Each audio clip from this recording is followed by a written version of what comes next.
So we met in the fall of 2017. It was October 2017, and it was actually on Match.com.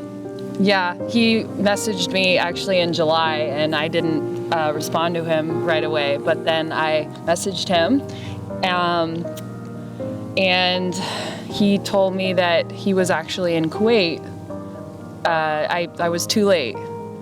He had got sent to Kuwait for 9 months, and he was only a month into his deployment, so the first 8 months of our relationship were just through Skype, basically. Yeah, so being an active duty Marine, I was on my first deployment. I had been trying to, the Match.com thing for several months leading up to it.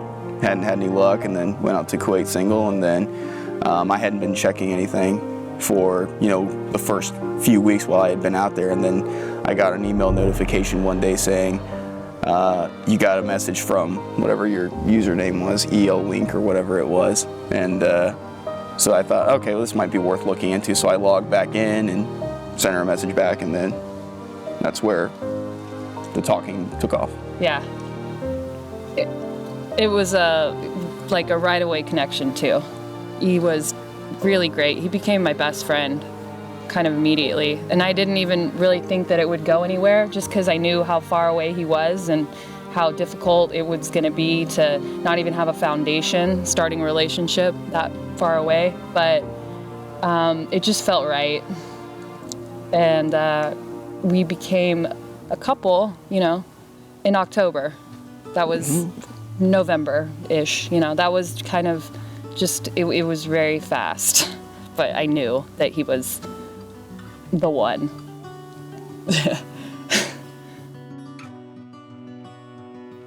Well, I can answer that one. My first impression was he was a Marine, and he was obviously a Marine just based off of his photos on his profile.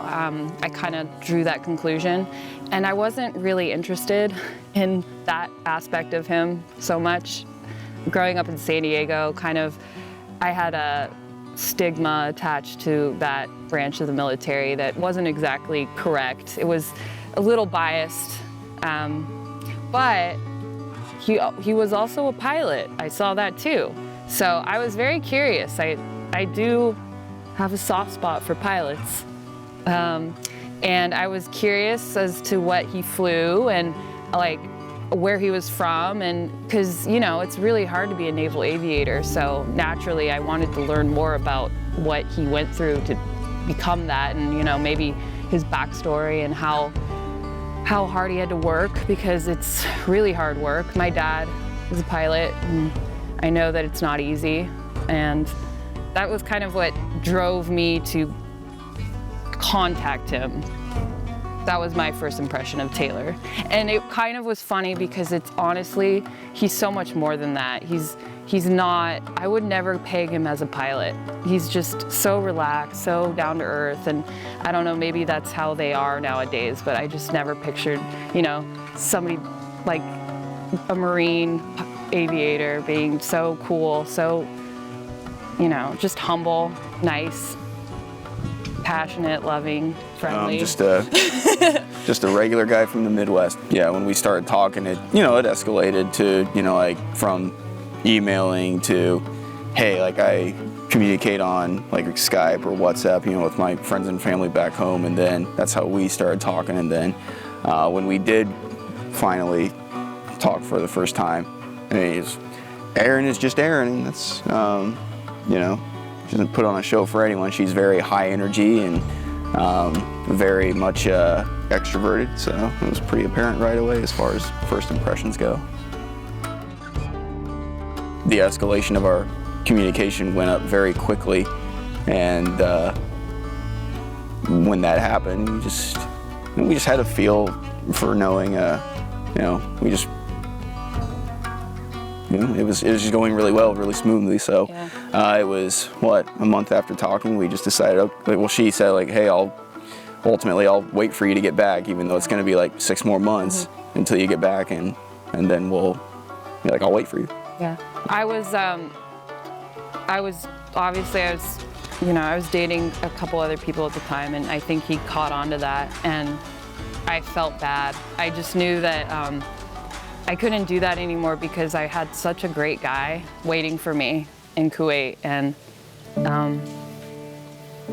nobody's ever made me feel that way before.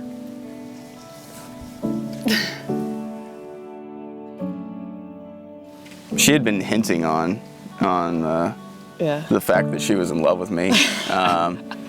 She would just say things like, "Oh, I think I'm falling for you," or something like that. Oh yeah, one night we were on the phone. Well, it was night here in San Diego, morning for me there, and she was in a hurry. She was getting ready to, I forget what, meet up with some friends or something, and she just goes, "Okay, quick, I gotta love you, bye." And then, you know, it just slipped out there.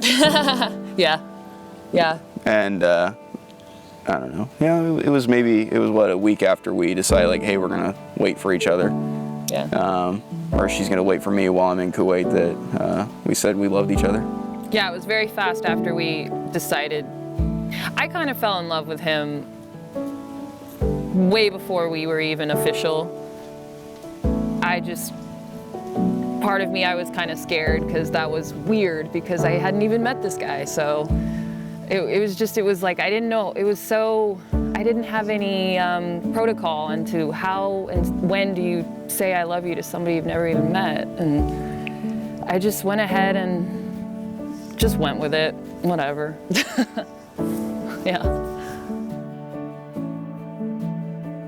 Well, I have been in some, real crummy relationships in the past, and I think all of them kind of led me to where I'm at right now and where I was when I met Taylor, and one decision after another, it's kind of like, I don't want to, it wasn't, I mean, yes, it was fate, but it's more than that, like we get each other. The things that we've been through led us to each other, and I know exactly what I want, and Taylor was exactly what I wanted. I waited for you for a good, solid 27 years. Yeah, so I just knew it. Yeah, I don't know, it's just when you know, That's it. It's like any other proposal, you get down on one knee and you say, "Will you marry me?" So. Well, it was a little more special than that. We were in Hawaii. Mm-hmm. Yeah. So, well, her family vacations to Hawaii every year, and they invited me to go along. So, of course, what am I going to say no? Of course, I want to go to Hawaii. So I went to Hawaii with them, and I knew that'd be a good time to do it because her family would be there, and it would be probably meaningful for them. So we got there, and I talked to her dad one-on-one at an opportune moment. I just said, "Hey, these are my intentions. I want to ask Erin to marry me, but can I have your blessing first?" And he said, "Yeah, of course." And then I think it was the next day or the day after. July 31st. I found an opportune moment. Her family and I were on a walk to catch the sunset, and we stumbled onto a golf course, and then I asked her there. Yeah, it was nice.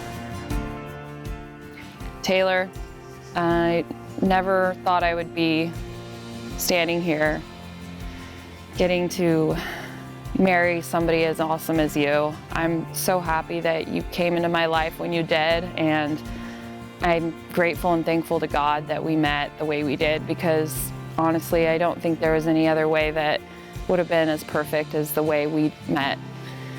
And thank you for putting up with me and all my quirks and weirdness. I know I can be a little crazy and hard to deal with, but it's gonna be worth it, I promise.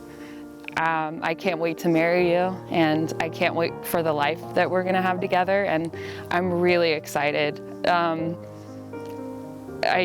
feel weird that I'm this excited. I've never been one of those girls that have dreamed about my fairy tale wedding. I've kind of been more of a tomboy, and I've had my heart broken a lot in the past, so I just never really thought about getting married. But with you, I can't help but feel like this is gonna be the best day ever.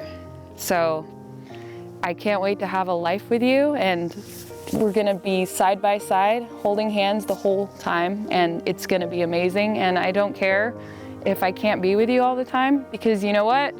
I was without you for 8 months, and I can go longer than that. Thank you, Taylor. All right, to Erin. Hey, baby. So thanks for all the love and support and patience you've given me in just the short time that we've known each other, and helping build the foundation that we have right now.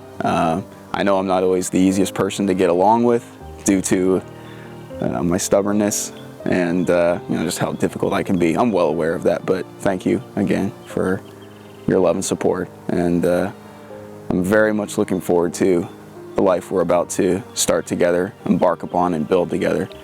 And there's no one else I'd rather be going on this journey with than you. All right, love you, Erin.